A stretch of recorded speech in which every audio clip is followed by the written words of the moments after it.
এদিনাখন এজন নাপিতে এটা মানুহৰ চুলি কাটি আছিল। তেতিয়াই তাৰ দোকানৰ বাহিৰেৰে এজন বিজনেছমেনৰ ল'ৰা যাই আছিল।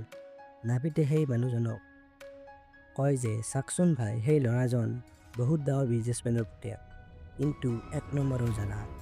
ৰ'ব, ইতেনে আপোনাক লাইভ দেখুৱাম।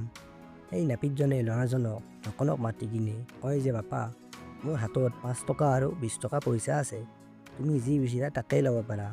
সেই ল'ৰাজনে অলপ দেৰি ভাবি 5 টকাটো লৈ গুচি আহিল। নাপিতজনে ক'লে, দেখিলে ভাই, সেই ল'ৰাজন ইমান ডাঙৰ জাৰা।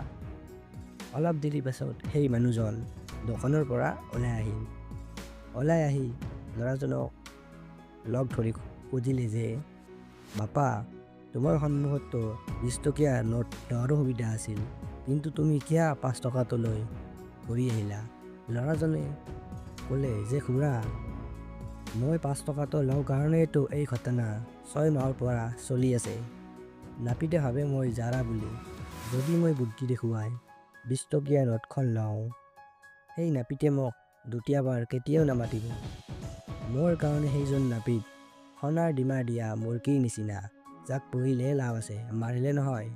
এনেকুৱাই ছেম কনচেপ্ট ৰবাৰ্ট গ্ৰীনৰ কিতাপ 48 Laws of Power law number 21 কয়, play a sucker to catch a sucker, seem dumber than your mark. আপোনাৰ বিৰোধীক স্মাৰ্ট ফিল কৰালে সি আপোনাক জাৰা বুলি ভাবিব আৰু আপোনাৰ চালাকিৰ বিৰুদ্ধে কেতিয়াও কোনো ধৰণৰ প্লেন বনাব নোৱাৰিব।